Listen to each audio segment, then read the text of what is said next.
students, we were studying about reactions shown by aldehydes only. Reactions of aldehyde and ketone with Tollens reagent, ये reaction हमने already read कर ली थी. इसमें हमने क्या देखा था कि जब एल्डिहाइड टोलन रिएजेंट से रिएक्ट करता है तो वो ऑक्सीडाइज हो जाता है. और ये कन्फर्मेटिव टेस्ट है एल्डिहाइड का. जब टेस्ट ट्यूब में टोलन रिएजेंट की रिएक्शन एल्डिहाइड से होती है तो एक सिल्वर मिरर का फॉर्मेशन होता है, जिससे कन्फर्म हो जाता है कि दिया गया रिएजेंट एल्डिहाइड है. Second reaction is that is reaction with Fehling solution. First of all, we see what is Fehling solution. Fehling solution is prepared by mixing of following two solutions. Fehling solution, दो Fehling solutions का mixture होता है, Fehling solution A and Fehling solution B. What is Fehling solution A? It is aqueous solution of copper sulfate. आपने lab में देखा होगा copper sulphate blue colour का reagent होता है और इसका एक्वस सॉल्यूशन भी ब्लू कलर का होता है. ये फेलिंग सॉल्यूशन ए कहलाता है. And what is Fehling solution B? It is colourless aqueous solution of Rochelle salt and sodium hydroxide. Rochelle salt and sodium hydroxide का जो सॉल्यूशन होता है वो कलरलेस होता है. वो क्या कहलाता है? Fehling solution B. Rochelle salt क्या होता है? सोडियम पोटेशियम टॉर्ट्रेट को रोसेर साल्ट भी कहते हैं. अब क्या करते हैं, ये टेस्ट कैसे होगा? ये भी एक तरह का कन्फर्मेटिव टेस्ट है. प्रैक्टिकल में हम काम में लेते हैं एल्डिहाइड का. हम क्या करते हैं, failing solution A and Fehling solution B को इक्वल अमाउंट में लेकर उसको मिक्स करते हैं. जैसे उसको मिक्स करेंगे तो डीप ब्लू कलर आएगा. सॉल्यूशन का कलर कैसा हो जाता है? डीप ब्लू कलर का सॉल्यूशन बन जाता है. और फिर उसमें जैसे ही एल्डिहाइड डालते हैं, उस डीप ब्लू सॉल्यूशन में एल्डिहाइड को डालते हैं और थोड़ा गर्म करते हैं तो रेड पीपीटी प्रिसिपिटेट का फॉर्मेशन होता है और कंफर्म हो जाता है कि जो सॉल्यूशन हमने लास्ट में डाला था वो एल्डिहाइड है. रिएक्शंस क्या होती हैं? पहले हमने क्या किया था, Fehling solution A and Fehling solution B को मिक्स किया था और जब मिक्स किया तो ये रिएक्शन हुई. फेलिंग सॉल्यूशन ए का copper sulphate Fehling solution B के सोडियम हाइड्रोक्साइड के साथ रिएक्ट करके कॉपर हाइड्रोक्साइड का फॉर्मेशन करता है और ये कॉपर हाइड्रोक्साइड के मॉलिक्यूल्स आपस में रिएक्ट करके कॉपर ऑक्साइड का फॉर्मेशन करते हैं. ये कॉपर ऑक्साइड अब हमने जो ऊपर से डाला था एल्डिहाइड उसके साथ रिएक्ट करेगा और क्यूप्रस ऑक्साइड का रेड पीपीटी का फॉर्मेशन कर लेता है और वो एल्डिहाइड किस में चेंज हो जाता है? कार्बोक्सिलिक एसिड में. यानी कि ये भी एक तरह की ऑक्सीडेशन रिएक्शन है एल्डिहाइड की. लेकिन कन्फर्मेटिव टेस्ट भी है एल्डिहाइड का, लैब में हम काम में लेते हैं. तो ये तीनों ही इम्पोर्टेंट रिएक्शन हैं. ईजी रिएक्शन ही मैंने यहाँ शामिल करी हैं तो याद रखने भी ईजी हैं. पहले क्या हुआ, Fehling solution A and Fehling solution B ने आपस में रिएक्ट किया तो फाइनल प्रोडक्ट क्या बना? Copper oxide. Copper oxide aldehyde के साथ रिएक्ट करके क्यूप्रस ऑक्साइड की रेड पीपीटी का फॉर्मेशन करता है और एल्डिहाइड किस में चेंज हो जाता है? कार्बोक्सिलिक एसिड में. तो यह है reaction with Fehling solution. Aldehyde की थर्ड रिएक्शन है, केवल एल्डिहाइड ही शो करते हैं, that is reaction with Schiff reagent. Colourless solution होता है सिफ रिएजेंट और जैसे उसमें एल्डिहाइड ऐड करते हैं वो जो सॉल्यूशन है वो पिंक कलर का हो जाता है और कंफर्म हो जाता है कि जो सॉल्यूशन हमें दिया गया है वो एल्डिहाइड है. ठीक है. सिफ रिएजेंट क्या होता है? Aqueous solution of rosaniline hydrochloride is pink in colour. When SO2 gas is passed through it, it becomes colourless which is known as Schiff reagent. एक सॉल्यूशन होता है रोजेनिलीन हाइड्रोक्लोराइड, एनिलीन हाइड्रोक्लोराइड भी बोल सकते हैं. ये रोजा मीन्स रोज से आया है, यानी कि पिंक कलर से आया है. रोज का कलर पिंक होता है इसलिए ऐड कर दिया है. मेन तो एनिलीन एंड हाइड्रोक्लोराइड का मिक्सचर जो होता है वो पिंक कलर का होता है, इसीलिए उसको क्या बोल दिया? रोजा एनिलीन हाइड्रोक्लोराइड. और जब इस मिक्सचर में यानी कि एनिलीन और हाइड्रोक्लोराइड के मिक्सचर में SO2 गैस पास करते हैं तो वो कलरलेस हो जाता है. ये कलरलेस जो सॉल्यूशन है वही क्या कहलाता है? सिफ रिएजेंट कहलाता है. इस सिफ रिएजेंट में यानी कि इस कलरलेस सॉल्यूशन में जैसे ये एल्डिहाइड ऐड करते हैं तो फिर से उस सॉल्यूशन का कलर पिंक हो जाता है और कन्फर्म हो जाता है कि जो हमने रिएजेंट ऐड किया वो क्या था, एल्डिहाइड था।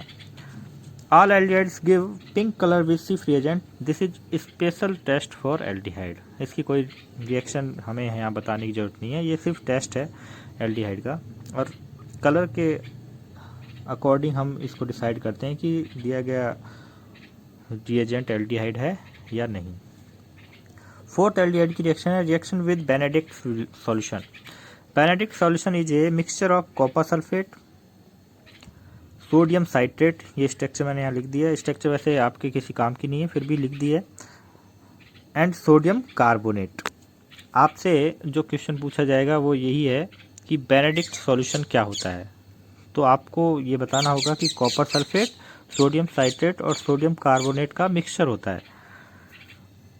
और जैसे ही ये बेनेडिक्ट सॉल्यूशन में एल्डिहाइड ऐड किया जाता है तो क्या होगा, हमें रेड ब्राउनिश पीपीटी ऑब्टेन होगी, किसकी, कॉपर ऑक्साइड की। ये देखिए लास्ट में जो रिएक्शन लिखी है ये कॉपर ऑक्साइड हमें ऑब्टेन हुआ कहाँ से, ये जब मिक्सचर है किसका, कॉपर सल्फेट का, sodium citrate and sodium carbonate का मिक्सचर आपस में रिएक्ट करता है तो उस सॉल्यूशन में, उस मिक्सचर के सॉल्यूशन में कॉपर ऑक्साइड का फॉर्मेशन होता है। और ये कॉपर ऑक्साइड एल्डिहाइड के साथ रिएक्शन करके किसका फॉर्मेशन करता है, क्यूप्रस ऑक्साइड का, रेड पीपीटी होती है क्यूप्रस ऑक्साइड की जो नीचे बैठ जाती है, और हमें पता चल जाता है, यानी कि ये भी एक तरह का कन्फर्मेटिव टेस्ट है किसका, एल्डिहाइड का। एल्डिहाइड किस में कन्वर्ट हो जाता है, कार्बोक्सिलिक एसिड के में, यानी कि ये भी एक तरह की ऑक्सीडेशन रिएक्शन है एल्डिहाइड्स की। तो 4 रिएक्शन हमने देखी हैं एल्डिहाइड एंड कीटोन की, एल्डिहाइड की, जिसमें एल्डिहाइड का ऑक्सीडेशन ही हो रहा है। फर्स्ट थी टोलन रिएजेंट के साथ रिएक्शन करता है एल्डिहाइड तो भी उसका ऑक्सीडेशन होता है कार्बोक्सिलिक एसिड में, फेलिंग सॉल्यूशन के मिक्सचर के साथ रिएक्शन करता है तो भी उसका कार्बोक्सिलिक एसिड में ऑक्सीडेशन होता है, सिर्फ रिएजेंट के साथ करता है तो भी उसका ऑक्सीडेशन होता है, एंड बेनेडिक्ट सॉल्यूशन के साथ रिएक्शन करता है तो भी उसका कार्बोक्सिलिक एसिड में ऑक्सीडेशन होता है। बेनेडिक्ट सॉल्यूशन की जो रिएक्शन है एक ही रिएक्शन है, और ये वही रिएक्शन है जो फेलिंग सॉल्यूशन के साथ जो 3 रिएक्शन हमने पढ़ी है, और लास्ट वाली जो रिएक्शन है सेम वही रिएक्शन बेनेडिक्ट सॉल्यूशन के साथ है, तो ये याद करने में भी इतनी ज़्यादा मुश्किल नहीं होगी, ठीक है ना। तीनों ही चारों ही एल्डिहाइड के कन्फर्मेटिव टेस्ट की रिएक्शंस हैं, इसलिए इंपॉर्टेंट भी हैं, एग्जाम्स में बार बार ये पूछी जाती हैं। नेक्स्ट केमिकल प्रॉपर्टीज है एल्डिहाइड एंड कीटोन की, एल्डोल कंडेंसेशन। एग्जाम के पॉइंट ऑफ व्यू से एल्डोल कंडेंसेशन इम्पोर्टेंट रिएक्शन है, और ये घूम फिर के किसी न किसी तरह से इसको पूछ ही लेता है एग्जामिनर। देखिए एल्डोल ये एक प्रोडक्ट है जिसका फॉर्मेशन होता है जब 2 एल्डिहाइड या 2 कीटोन के मॉलिक्यूल आपस में रिएक्ट करते हैं तो एल्डोल का फॉर्मेशन होता है। इस रिएक्शन प्रोसेस को क्या बोलते हैं, एल्डोल कंडेंसेशन। वैसे जब 2 कीटोन मॉलिक्यूल आपस में रिएक्ट करते हैं तो वो कीटोल कंडेंसेशन कहा जाता है, लेकिन बुक में इस नाम को मेंशन किया नहीं गया है कीटोल को। 2 कीटोन मॉलिक्यूल आपस में रिएक्ट करते हैं तो भी उसको एल्डोल से ही कहा गया है, लेकिन आप अपनी जानकारी के लिए इस बात को ध्यान में रखना कि जब 2 एल्डिहाइड एटम्स आपस में रिएक्ट करते हैं तो जो प्रोडक्ट का फॉर्मेशन होगा वो एल्डोल होगा। और एल्डोल क्यों कहते हैं, क्योंकि जो ये प्रोडक्ट बना ये इसमें एल्डिहाइड ग्रुप भी है और ऑल ग्रुप भी है। एल्डिहाइड से एल्ड लिया गया है और अल्कोहल से ऑल लिया गया है, तो नेम क्या हो गया, एल्डोल। ये कॉमन नेम है इस प्रोडक्ट का। IUPAC नेम तो हम उसके रूल्स के अकॉर्डिंग इसका करते ही हैं, लेकिन ये जो प्रोडक्ट है ये एल्डोल प्रोडक्ट है। तो बेसिक जो बात है इसमें यही है कि 2 एल्डिहाइड्स आपस में रिएक्ट करते हैं in the presence of base और एल्डोल प्रोडक्ट का फॉर्मेशन होता है, इसे एल्डोल कंडेंसेशन कहते हैं। और दूसरी मेन बात ये है, ये एक तरह की एडिशन एलिमिनेशन रिएक्शन है। अब देखिए 2 एल्डिहाइड मॉलिक्यूल आपस में रिएक्ट करते हैं एडिशन रिएक्शन से। एडिशन हुआ है एक एल्डिहाइड का दूसरे एल्डिहाइड मॉलिक्यूल पर, और फिर एलिमिनेशन रिएक्शन होती है इसमें, अगर हम चाहें तो इसमें एलिमिनेशन रिएक्शन भी करवा सकते हैं। एक वाटर मॉलिक्यूल को एलिमिनेट करके यहाँ से OH और इस कार्बन से एक हाइड्रोजन को एलिमिनेट करेंगे, यहाँ डबल बॉन्ड आ जाएगा और फाइनल प्रोडक्ट हमें अनसैचुरेटेड एल्डिहाइड ऑब्टेन होगा, वो एलिमिनेशन है। तो ये जो एल्डोल कंडेंसेशन है एक तरह की एडिशन एलिमिनेशन रिएक्शंस है। कंडेंसेशन इसको इसीलिए बोल दिया है कि कंडेंसेशन रिएक्शंस में एक शॉर्ट मॉलिक्यूल रिलीज होता है। तो यहाँ भी हम देखेंगे कि जब एलिमिनेशन होता है तो एक H2O मॉलिक्यूल रिलीज होता है, तो उस वजह से इसको कंडेंसेशन बोल दिया गया है। वैसे ये एडिशन रिएक्शन है एक एल्डिहाइड की दूसरी एल्डिहाइड मॉलिक्यूल पर। तीसरी इंपॉर्टेंट बात एल्डोल कंडेंसेशन में ये है कि जो एल्डिहाइड मॉलिक्यूल हम लेते हैं उनमें एल्फा हाइड्रोजन होना बहुत ही ज़रूरी है। एल्फा हाइड्रोजन क्या होता है? CHO ग्रुप से जुड़े पहले कार्बन के हाइड्रोजन एल्फा हाइड्रोजन कहलाते हैं। यानी कि CHO समूह से जुड़ने वाला जो पहला कार्बन है, जो एल्फा कार्बन है, उसका हाइड्रोजन एल्फा हाइड्रोजन कहलाएगा। यानी कि एल्फा कार्बन पे हाइड्रोजन होना बहुत ही ज़रूरी है, तभी वो एल्डोल कंडेंसेशन में भाग ले सकते हैं। एल्डोल कंडेंसेशन भी 2 टाइप का है, एक है एल्डोल, दूसरा है cross aldol. Cross aldol condensation में क्या होता है, हम बात कर रहे हैं कि 2 एल्डिहाइड मॉलिक्यूल आपस में रिएक्ट करते हैं, तो क्रॉस एल्डोल में दोनों ही एल्डिहाइड मॉलिक्यूल डिफरेंट होने चाहिए, तो ही वो क्रॉस एल्डोल कंडेंसेशन कहलाएगा। और एल्डोल में दोनों ही एल्डिहाइड मॉलिक्यूल्स क्या होंगे? सेम होंगे। जब सेम होंगे दोनों एल्डिहाइड मॉलिक्यूल तो वो एल्डोल कंडेंसेशन, और जब दोनों एल्डिहाइड मॉलिक्यूल डिफरेंट होंगे तो वो क्रॉस एल्डोल कंडेंसेशन कहलाएगा। पहले हम एल्डोल कंडेंसेशन देखते हैं जिसमें दोनों एल्डिहाइड मॉलिक्यूल सेम होते हैं। एल्डिहाइड और ketones having alpha hydrogen atom reacts with dilute base, कोई सा भी बेस हो सकता है, सोडियम हाइड्रोक्साइड हो सकता है, सोडियम कार्बोनेट हो सकता है, बेरियम हाइड्रोक्साइड हो सकता है। It's 2 molecule condense to form a beta hydroxy aldehyde और बीटा हाइड्रोक्सी कीटोन। अगर 2 मॉलिक्यूल एल्डिहाइड के ले रहे हैं तो जो एल्डोल प्रोडक्ट हमें ऑब्टेन होगा वो क्या होगा? Beta hydroxy aldehyde.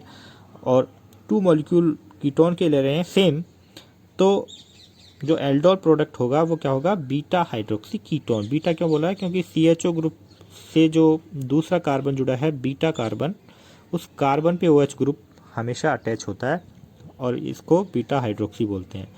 Beta hydroxy aldehyde का फॉर्मेशन हुआ है जब 2 एल्डिहाइड मॉलिक्यूल आपस में रिएक्ट करते हैं। अब ये रिएक्शन देखते हैं, पहले तो जनरल रिएक्शन देखते हैं, फिर इस रिएक्शन की मैकेनिज्म देखेंगे। जनरल रिएक्शन में हम क्या करते हैं, दोनों ही एल्डिहाइड मॉलिक्यूल सेम है, ये तो हमें पता चल गया। और कौन से लिए हैं एल्डिहाइड? एथेनॉल लिए हैं। एथेनॉल में एल्फा हाइड्रोजन होता है, तो इसलिए ये एल्डोल कंडेंसेशन के लिए ठीक है। इसमें हम एक एल्डिहाइड मॉलिक्यूल को तो लेते हैं रिएक्टेंट के रूप में और दूसरे एल्डिहाइड मॉलिक्यूल को लेते हैं रिएजेंट के रूप में, पोलर रिएजेंट जिसे बोलते हैं।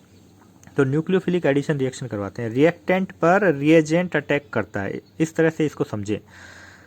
तो जो रिएजेंट होगा उसका एल्फा हाइड्रोजन और एल्फा कार्बन के बीच जो बॉन्ड होगा, यहाँ 3 एल्फा हाइड्रोजन है, इसलिए किसी एक एल्फा हाइड्रोजन और कार्बन के बीच के बॉन्ड को ब्रेक करेंगे, ठीक है। जो रिएजेंट के रूप में जो एल्डिहाइड काम कर रहा है वो न्यूक्लियोफिलिक जो ग्रुप है उसको प्रोड्यूस करेगा और एक इलेक्ट्रोफिलिक ग्रुप को प्रोड्यूस करेगा। कैसे? अपने एल्फा कार्बन और एल्फा हाइड्रोजन के बीच के एक बॉन्ड को ब्रेक करके, और वो उस पर अटैक करेगा, किस पर? उस एल्डिहाइड मॉलिक्यूल पर जो रिएक्टेंट के रूप में काम में कर रहा है। और जो रिएक्टेंट के रूप में एल्डिहाइड मॉलिक्यूल काम में कर रहा है उसका carbonyl group CO group reaction में पार्टिसिपेट करेगा, ठीक है। तो देखिए यहाँ क्या हुआ, इस बॉन्ड का ब्रेक हुआ, बॉन्ड के दोनों इलेक्ट्रॉन कार्बन पे आए, तो ये पूरा ग्रुप CH2 CHO ग्रुप कैसा हुआ? न्यूक्लियोफाइल की तरह काम में करता है, और ये इलेक्ट्रोफाइल की तरह। न्यूक्लियोफाइल पहले जाएगा तो कहाँ पर जाएगा? न्यूक्लियोफाइल कहाँ पर जाता है?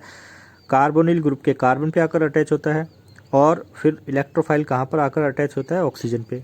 तो बन गया प्रोडक्ट।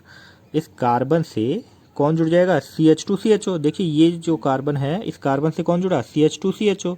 और ये ऑक्सीजन है, इससे कौन जुड़ गया? हाइड्रोजन। मैंने इसको ऊपर दिखा दिया है क्योंकि हम एक स्ट्रेट कार्बन चेन यहाँ दिखाना चाह रहे थे, वैसे इसको नीचे भी दिखा सकते हैं, OH को सामने दिखा देंगे। लेकिन अगर हमें रिएक्शन प्रोसेस का पता है कि कैसे होती है तो कैसे भी लिख दो, फिर कोई दिक्कत नहीं है, इसमें रटने वाली कोई बात नहीं है। ऑक्सीजन को ऊपर दिखा दिया है, इसी कार्बन से तो जुड़ा हुआ है, ये इस ऑक्सीजन से OH जुड़ गया और ये जो प्रोडक्ट बना ये एल्डोल प्रोडक्ट है, जिसमें एल्डिहाइड और अल्कोहल दोनों फंक्शनल ग्रुप होते हैं। ठीक है, अब इसकी देखते हैं मैकेनिज्म। एल्डोल कंडेंसेशन हो गया है, इसकी मैकेनिज्म देखते हैं इसी एग्जाम्पल की। 3 स्टेप्स में होती है एल्डोल कंडेंसेशन। फर्स्ट स्टेप में क्या होता है, और जब मैकेनिज्म देखते हैं तो वहाँ जो कैटलिस्ट होता है उसका भी रोल आता है। कैटलिस्ट के रूप में यहाँ पर क्या था, बेस लिया था हमने सोडियम हाइड्रोक्साइड, जो इसमें सॉल्यूशन के रूप में लेते हैं, सॉल्वेंट के रूप में काम में लेते हैं, वो उसका भी रोल यहाँ दिखाते हैं फिर मैकेनिज्म में। तो देखिए 3 स्टेप्स में इसकी मैकेनिज्म है। फर्स्ट स्टेप में क्या होता है, in this first step first molecule of ethanol, ethanol AL है ना, रिएक्ट्स विद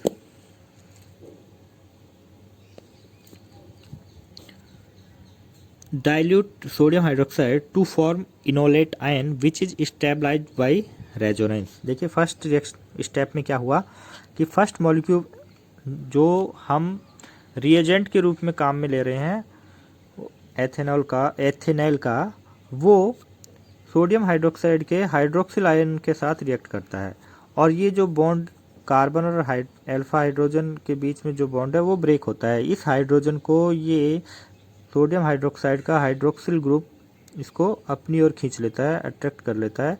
तो ये हाइड्रोजन यहाँ चला गया है, H2O मॉलिक्यूल यहाँ से रिमूव हो गया, और ये देखिए क्या बना, ये इलेक्ट्रॉन इसके पास आए तो ये न्यूक्लियोफाइल बना CH2 CHO, इस कार्बन के ऊपर नेगेटिव चार्ज है, इसको बोलते हैं इनोलेट आयन। जब कार्बन के ऊपर CHO ग्रुप के अल्फा कार्बन के ऊपर नेगेटिव चार्ज होता है तो इसे इनोलेट आयन बोलते हैं।